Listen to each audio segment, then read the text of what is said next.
And they come straight out with, Roger, we want you to resign as chairman and CEO by tomorrow.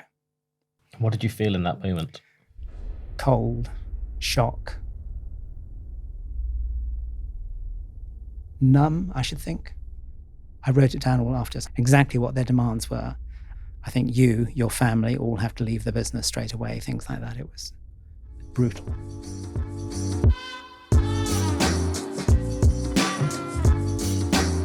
Hello and welcome to the Beyond Success Coutts podcast. I'm your host, Laura Jackson, and I'm joined by our resident Coutts expert, Greg Kyle Langley, as we discover what happens after success. Today's guest is a fashion legend turned farmer. At just 21, with 500 quid that he got from a birthday gift, he founded the iconic British brand Mulberry and slowly made it a symbol of British luxury and style. In 2003, though, despite turnover of 30 million, he was ousted from the company in a shocking boardroom coup. You can't keep a good man down, though, and since Mulberry has gone on to create Sharpen Park, a family organic farm championing British spelt. But what's next? Welcome, Roger Saul. Thank you. What an introduction. Well, I'm glad you had to say that, not me. Thank you so much for joining us. I know Greg and I are very excited to have you here today. Before we get started, I kind of wanted to focus in on one thing.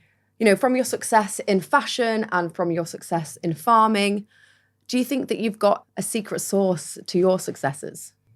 I think it's probably I'm never happy where I am. There's always something new to do, or there's always a next step. Just literally driving up this morning, I was thinking of all the things I'm going to be doing next and really exciting thoughts. So that's what inspires me to just keep looking for that next step. I think whenever you want to try and succeed with an idea, a product, a fashion show, a collection, whatever it is, you've got to take a team of people with you. You can try and do it on your own, but ultimately you can never do that. To achieve the sort of success you need, you've got to take a team of people with you, which means you've got to inspire them, which means you've got to communicate the ideas of where you're trying to go. And you can often see people cross-eyed thinking, really? Well, I'll live with that to start with. But then once they start to see those elements coming together and perhaps the speed or, wow, that's come together with that, then you start to have a team to go with you. And that's when it becomes really exciting because then you can conquer the impossible. And how do you keep inspiring people or finding people that want to be so inspired to succeed in a business? You've got to paint a picture, ideas of, you know, what might it be like and how that could happen. And very often you get, as I say, you get the sort of antipathy, well, I couldn't do that. But when they can see it's possible, you can see the enthusiasm rising. And then once you're on the journey, of course, you're then on a roller coaster. And very often it doesn't go as planned. And you've got that initial step, but you've got to dig deep. And I always describe myself a bit like a submarine. I'm way underwater most of the time, and I come up for air, for periscope up occasionally, which means you've then got to hold that team together through thick and thin. It's not all exciting by any means. And often you are 9/10 underwater and 1/10 enjoying that success. So do you live for that 1/10 then? Because that must fuel the 9/10 of you going back under the water. Well, while you're underwater, good things happen as well. So there's lots of excitement. You've seen great fishes or whatever it might be. You've got that opportunity to seize the moments on the way through. But the ultimate goal of whatever you're trying to get to isn't necessarily short term. You can get short-term successes, but to get to the end of the game where you want to be, it can be a very long journey. Which mode are you in currently? Are you surveying the depths, or are you breaching the surface? I think I'm in a combination of both at the minute because we're just literally selling the estate we have built over the last 45, 46 years, step by step of building the house or rebuilding this amazing house we've got, and then starting to get 30 acres and then 300 acres and turning that into the farm we've created today. And we've made the decision it's time for us to retire from that business and actually say, what are the next steps? And they're going to be hopefully building a new house in 30 to 40 acres out of amazing old buildings. And at the same time, I planted 300 walnut trees about best part of 20 years ago, thinking they would mature in about 5 years. And here we are 20 years later, and it's walnut harvest actually this week. So that's a nice side. And the other big thing I want to do, two things, I suppose. One is the the future of food, which I'm very disturbed about at the moment in this country. We seem to have completely forgotten it. The environment and health are starting to get some momentum, but nothing like enough. But where does our food come from? That's a big, big subject. So that's what I want to really concentrate and see if I can make a difference on. And the other one is giving back. My son Cameron and I formed a charity called Bottle Top and Together Band, and he's working with the United Nations and now working with Banco de Brasilia on a whole campaign supporting the Yanawawa tribe. And they're doing these amazing bands made out of acai seeds. And he put a dentist drill into the tribe in the middle of the Amazon, and they then dye each of the beads and drill them and put them together. And he now sells those, and that money goes back to support the Yanawawa tribe. And he's now working with the Banco de Brasilia to see if they can bring a number of the tribes together to do things that, again, can bring them recognition, but at the same time help support them have a trade, have a traffic, and make it work. So I think those smaller groups of people around the world, wherever they are, he works with Bottle Top now in India. He's working with the Maasai in Kenya. He's working in Brazil, in the favelas and in the Amazon. So that's really important. So I want to help him do that wherever I can. You talk about the roller coaster of business in such a positive light. I mean, so far you've talked about even being underwater as kind of something to learn and grow from. How do you stay so positive when things aren't always going smooth sailing? I think it's that combination of planning and detail. So you've got to be doing the detail all the time. If you let the detail drop, the whole ship starts to, standards drop and so on. So I'm a great detail person, which on the farm means, organic farm means weeding, I'm afraid to say. So I'm weeding here and there. Glamorous. Yeah, it's really glamorous. But, so from weeding, if you like, or tiding and keeping that detail together and the standards up, to imagining what's around the next corner, knowing what the curve, as a racing driver, I did historic car racing for many years, and you've got to be, if you want to go around that corner as fast as you can, going down the straight, anybody can do that. You want to go through the corners, you've got to do it as fast as you can. You've got to be brave, which means you've got to really take those lines and you've got to take them perfectly. And you've got to know what you're going to be doing, not that next bend, but the one after that, and the one after that. And when you take a racetrack, you take it to pieces into all these bits and know, okay, well, there, I've got to do that. And that is, to me, what business is about. It's imagining what's going to happen next for your team, for you, and making sure you're prepared for that, as well as being here. That's a really interesting analogy. Do you find any of the bravery and the strength coming from the maybe perfectionism or attention to detail? Because often people refer to bravery in terms of bravado or bullishness, and bulls are famously uncareful creatures. Do you derive strength and bravery from knowing exactly what's going on? That's a difficult one to say, because I think it just is who I am. So I can't really say I've sat down and looked at it from that perspective. I think it's much more your thinking. I mean, people might say that I'm brave or stupid, or, I'm going way beyond what people's normal thresholds of safety would be in business or in racing or anything else. But actually, if you're in there and that's what you do, like an Olympic athlete or whatever, you just get better and better and better at doing that and imagining yourself over that line or whatever it is. So I think it's about conditioning yourself to take those risks. They don't become risks for you, whereas they might be a risk for you because you've never done it. And that's how I see it. So I don't think of myself as brave. I think of myself as, that's what I do. Is that a confidence thing, though? Do you? Have you always been confident from starting a business with £500 to kind of where you are today? Has confidence been a part of that journey?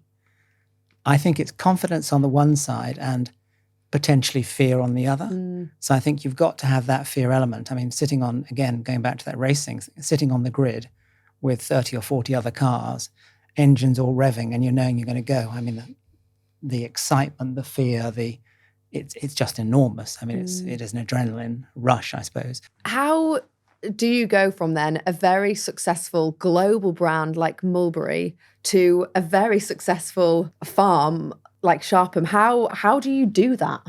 You've got to remember, Mulberry was tiny baby at one stage in its life. It was big at the end, it's big now. But it's about grasping whatever the key elements of what you do are.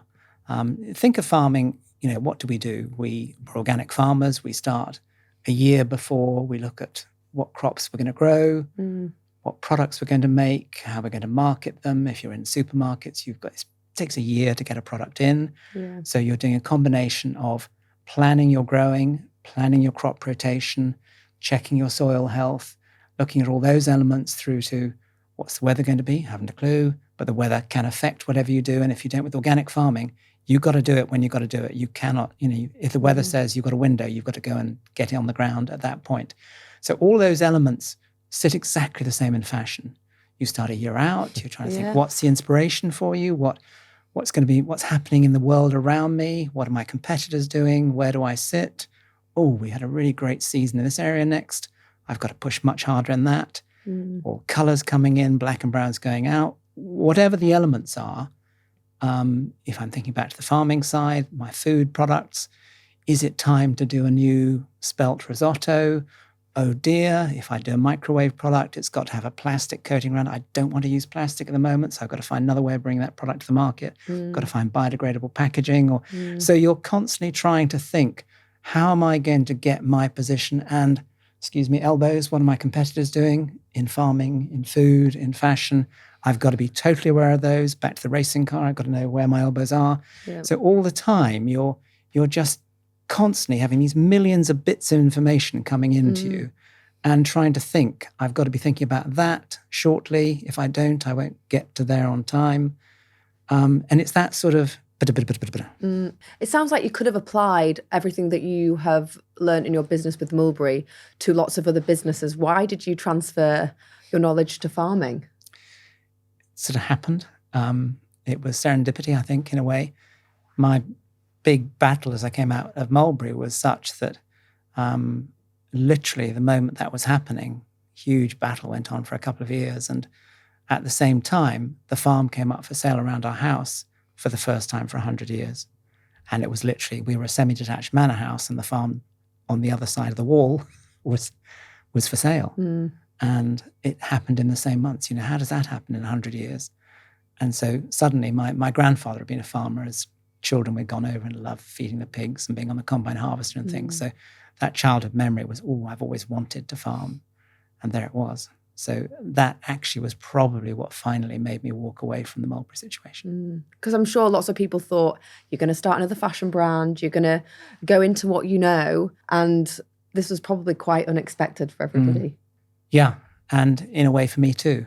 But I had a great Italian friend who I bought, amazing fabric designer in Italy, and he and I became great friends. And I remember going to holiday down to see him in Florence land, so to speak, and he said, Roger, whatever you do during this fight, do not repeat what you've done before. You must move on. Just touching on something that comes through as an incredibly strong theme, reinvention. You must be one of the greatest reinventors of yourself and what you've been doing and all the various areas you've touched on in your career so far. Has that always been in you? Is that something you've always known from the beginning, that I've got ideas in completely different fields, I can go anywhere? Yeah, I think it probably came out of being in fashion in the 70s. Every single season, let's call that 20 seasons in the 1970s, all of us as designers and fashionistas had to change your look completely every season. If you didn't, you were out. So that meant you had to take your team with you, as I said. So we might be doing saddle leather bags, which mean heavy stitching and cutting, or you might be doing snakeskin, which means you've got to fold it and it's fine and so on. The workforce had to cope with those changes. They didn't want to. If we were doing really well with the saddle leather, they'd like to stay there, please. I don't want to change. So you had to take that team and say, come on, guys, I'm sorry. Fashion's changed. We're now going to soft bags. It's new machines. You've got to learn all over again. And you could see, really? Oh, Roger. Yes. And then we went from belts to handbags to clothing to swimwear to sunglasses to watches. You name it, we did it. And it was that constant change that I knew that as soon as you had success, you lost it. As soon as that collection was an unbelievable thing, you'd have an after swing of a season or two where you could stay still. But, the fashion sales team would always want to, that Nile Crocodile handbag, that's the winner. We're going to keep selling that next season. But, how many Nile Crocodile handbags of the same shape and size can a lady buy in the same color? one. So you've got to accept by the time the lady of the house, her daughter, her PA, her housekeeper has bought it, you're in trouble. You've got to move on. I always remember in the early 90s, we hit the Gulf War, a second world crisis, and we went to Paris to do our usual biennial show, drove over in the Range Rover with a whole stand, set it all up, went to our favorite restaurant, which we always booked, and there was nobody in it. Nobody in this restaurant that you had to book 6 months ahead. Americans weren't flying to Europe. Nobody was moving anywhere. Next day at the exhibition, there was nobody there. It was a world global recession based around the Gulf War. And effectively everything stopped, much as we've watched with COVID and Brexit and so on. So what did we do? We could see where we'd been in the 90s had been incredible, but actually fashion then changed massively. And it was at that moment I said to myself, I've got to do something fundamentally different if we're not going to just become boring. And I did Mulberry Home. So within a 6-month period, I did a complete Mulberry Home collection, launched it onto the market. And it was just when everybody was going, oh, I'm going to eat at home. It's safe at home. I'm not going to go out to restaurants. And the home became the center of fashion. And I flipped into home. And I always remember going on, there was an exhibition called Decorex, which was the biggest home interiors exhibition. And so we did an exhibition stand there. And we did it around theatre. Whenever we did our stands in Paris for each collection, we'd always create theatre around it and put, is it colonial? Is it theatre? Is it British? What is it going to be? And so we did our stand. And I remember standing off the stand, looking at it and thinking, yeah, that's pretty good. And hearing two ladies come up and go, oh, it's Mulberry. They've gone into Mulberry Home. Do you know, it's just what I expected it would be. And so that was the moment I realized that, of course, actually, it was the right decision because everybody in the fashion industry, when they got a little bit older, they went straight into interiors, did home interiors. So stylists or whatever they're doing, once they'd got married and had a home, those fashionistas wanted to style their homes. So I just jumped industry successfully. And then we went to open the hotel, got our Michelin star, sold the dream of the home. So reinventing all the time, I think came out of that 70s. Long way of saying all this, but actually it was about knowing that you could never stay still. As soon as you did, somebody else would overtake you. And there were times when as Mulberry, I go back to that early 90s, we'd had such a huge success with Mulberry Home that was, we were in every magazine all over the world all the time. Fashionistas were a bit bored with us. We'd become a bit establishment. And I always remember a journalist opening a shop in Hong Kong, and a journalist said to me, Roger, your brand's amazing. Must be at least 100 years old. Like, hang on, I agree. It can't be 100 years old. And so it came back to really, we had done what I'd set out to by creating a brand as more important than the last or the next collection. It was now the brand had its own persona and really was doing the job, but it had become a bit boring. And actually, so then we had to think quite carefully through the 90s, how did we keep at the front of fashion, but not right at the front? So what we did was we took the Mulberry Planner Agenda Filofax, which had been an amazingly successful diary notepad system that everybody carried around with them, to thinking, okay, well, what's the next technology going to be? And there were all sorts of devices, digital, that were electronic, that you could plug in, take around with you, handheld. And I thought, well, if I could design the covers for those, that could be the next step to get into the City Boys, where they were all cool and they had all the right techno bits at that time. So I designed the covers, and I always remember being at Heathrow at Terminal 3, getting a flight out to New York, and a guy came into the Mulberry shop there, bought a cover because it seemed to be the right shape, and then we watched him walk over, literally across the corridor to an electronics shop on the other side, and say to the girl, look, I want what goes inside this. Wow, that's incredible. Wow. I thought that's it. We've actually finally done it. Because his mate had obviously said, you've got to get one of those. And he hadn't got either. So he went to get the case first. That must be a really proud moment, though. It was actually, yeah. I smiled all the way to New York. Okay, so moving on, because we do something quite fun on this podcast where we look at your notes app because we feel like this gives real insight into the psyche of our entrepreneurs. But I don't think you've got an app. I think you've got a Filofax. Oh, there we go. Here it is. Is it always on a clipboard? Yep. Okay. You write all your notes on a clipboard? Yep. Do you carry that around with you? Sort of, and I keep leaving it places, but yes. Okay. Is it safe to leave around? Are your notes safe? No. Okay. Would you mind being vulnerable and sharing some of the things that are on your notes? Right, what have we got here? Got to sell the hay this week. Got to sell the cider apples this week. Got to change the oil. Future of food. Here are the people I've already engaged with. I'll see if there's a name. John Spain is working with me on Spain Lindsay. I'd love to get George Monbiot engaged. Tim Spector. I've got to get my electrician to check the gates timer, take down the outside lights. There's a whole load of stuff we've got coming up on the property. Do you find it quite cathartic to write all of this down and kind of strike it off rather than having it in an app where you can do the check boxes, but is it the physical thing that you like? I think I was always taught there's a very good thing of making a list, because by writing it down, you mentally record it. Mm-hmm. Equally, you could, I'm sure, type it into a thing. I'm sure that probably does the same thing. It's an act of targeting it down. I, to be honest, rarely strike through. I just rewrite the whole list and half it will have gone, and it's just a reminder to me. And I'll probably do it every 3 days or 4 days, or if I'm really lazy, every week. But by doing it, I have so many things going on in my brain and around the edges of things that if I don't do that, I will forget something. So when I remember something, I'll just jot it on the pad as I go along. We've touched upon success a lot during the podcast, but we are moving into a more reflective part of the show. So I wanted to ask you quite a direct question. What is your definition of success? Surviving with a smile.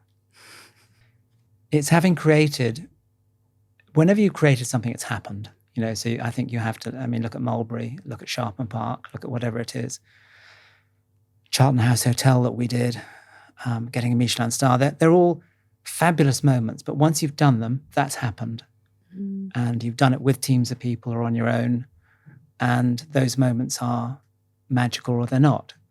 Or they could be disastrous. And remember, we've touched on some bad times. We've had many really tough times on the way through creating things.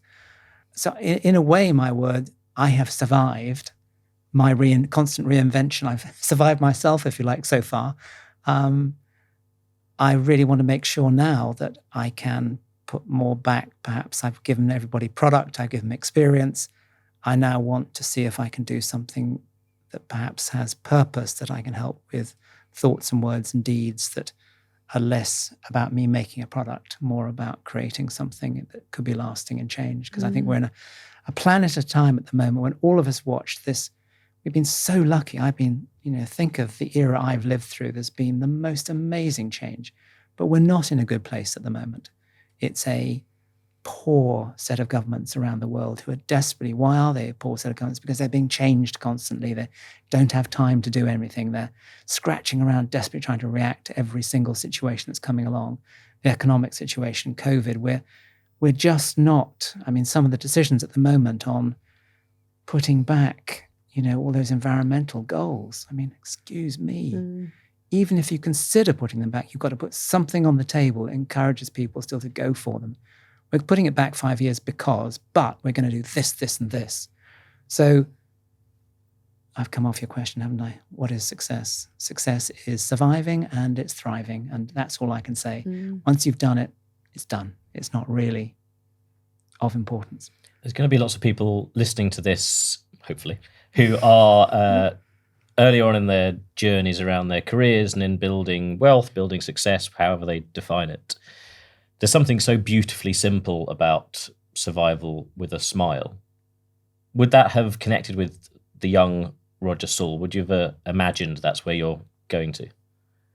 I think I just had this huge ambition to be something, do something. It didn't matter if I was running the 100 meters and winning it or winning my first car race or whatever it is. I do keep coming back to racing, don't I? But that, if you like, is that challenge of, can I win? I can't even remember what my family motto is now. Nulli nul conare esse, never knowingly second, but that's not quite the right way of saying it. So it doesn't matter if you come second. The important thing is you've tried to come first and you've enjoyed that relationship with those people you've been doing it with, be they competitors or your team members, and you've had great fun doing it. So we have always tried to have great fun. I mean, so often the things that I've tied into Mulberry or Sharpen Park have been things I've really enjoyed. I mean, walnuts. I love walnuts, and I love doing it.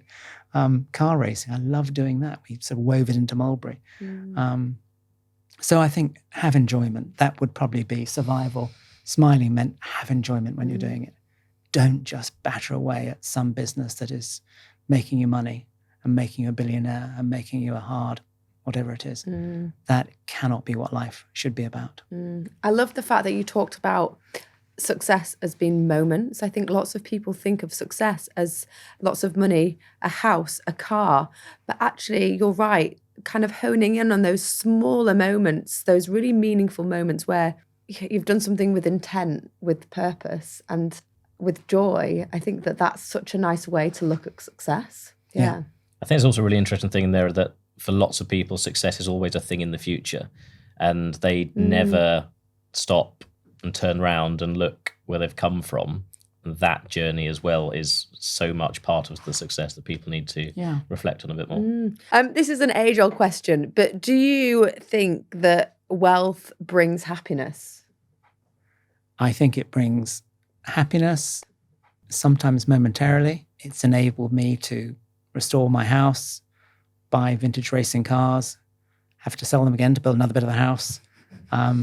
But equally, it can get in the way, I think. So I think if you're just thinking wealth is life, forget it. There are far more important things than wealth. And earlier on, you talked about how certainly in the fashion world, as soon as you grasp success, it can suddenly slip away. So during this time, you left Mulberry as what we'd probably call a big, ugly exit. And since then, you've simplified a lot. Why is that?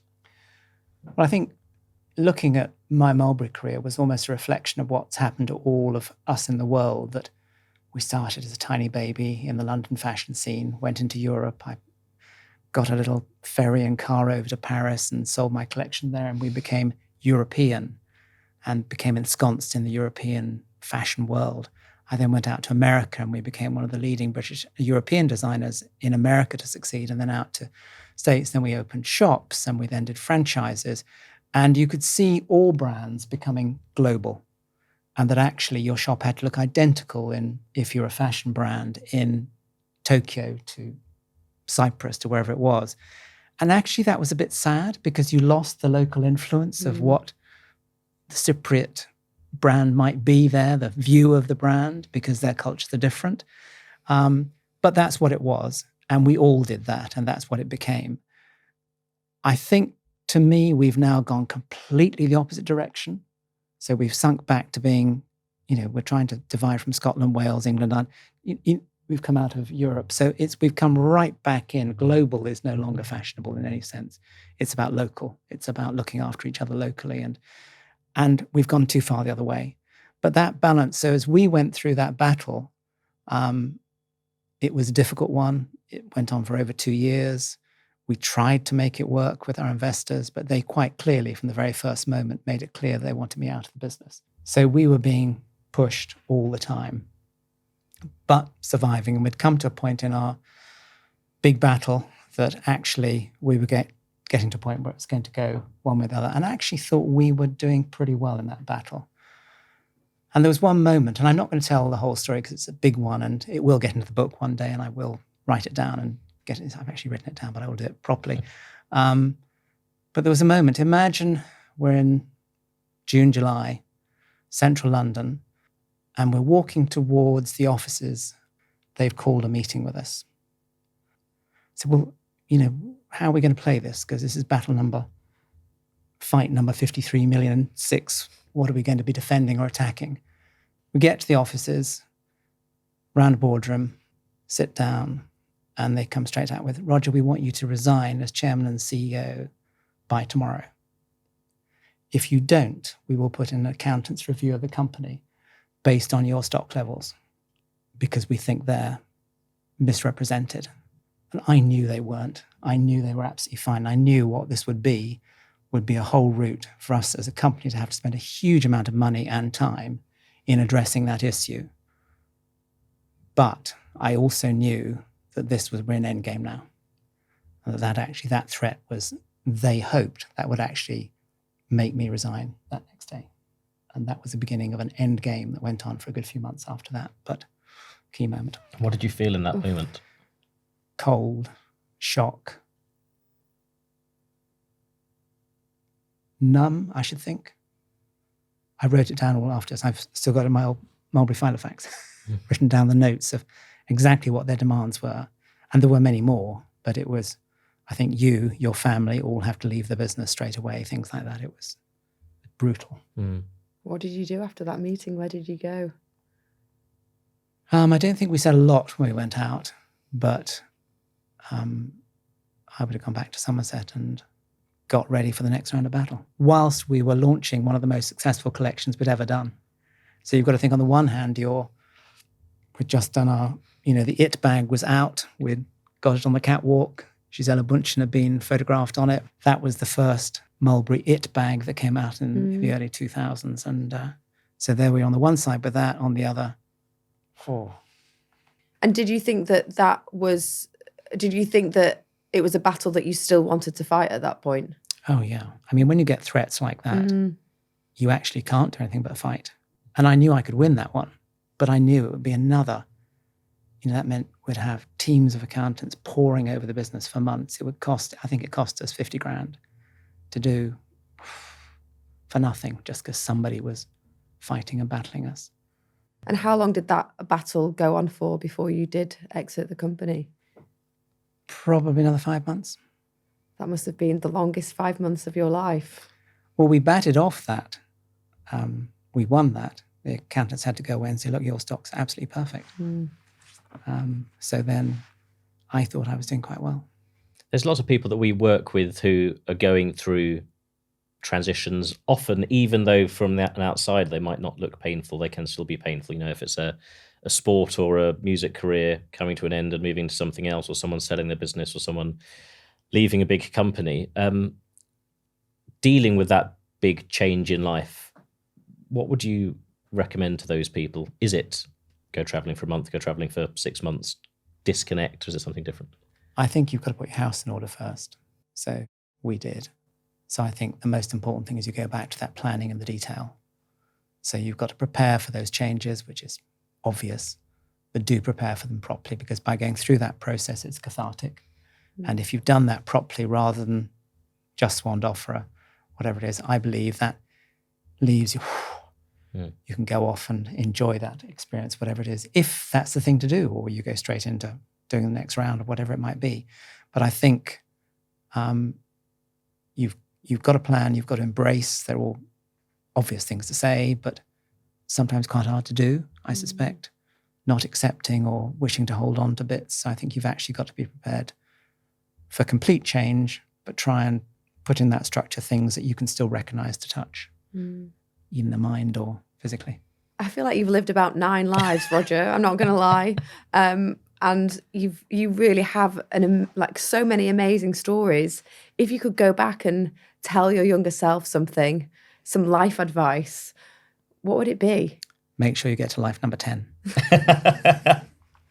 No, I think it would be just enjoy the challenges and the excitements and the relationships you have on every level. Enjoy them while they're there and treasure them while you have them, because they'll be gone again. Would you do anything differently? Nope. Well, that is a good thing to end on. Okay, so we are going to ask you for a future goal, and Greg is going to help you with your future goal. So do you have anything kind of that you want to do in the next 10, 15, 20 years that's on the note card? Well, I've talked about this future of food goal. I'd love Greg and Coutts to help me with that. So it's a challenge back to you guys. But it's more, I think we've got to change the way politics and most of us that have gone into business as a preferable route to find success or achievement or values. I think we've lost a lot of values in our political world at the moment on a scale, And I think also in the bigger business world, I think it's become brutally hard at the top, as it often is. But I think that compassion and values are one of the most important things to establish. So I think trying to help people bring better values to our society.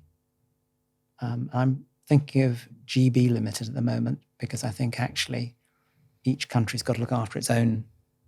I think we can talk global, but actually I think we've got to think local, in inverted commas, at the moment. And that doesn't mean we mustn't have amazing relationships with those out and around and create those. But I think we've actually got to get our home, as I think France has and Germany has, and every other country's got to sort out their own basic problems. I think we've got too many out there. But I mean, I think that what you're working towards now will resonate with many of our clients because, by the nature of what we do and what they do, they've achieved a level where they don't need to worry about security and having enough money to get by anymore, and their minds naturally start then turning to legacy, to sustainability, to the world that they're leaving for the next generation and many generations after that in their own families and others, and what they can do through philanthropy.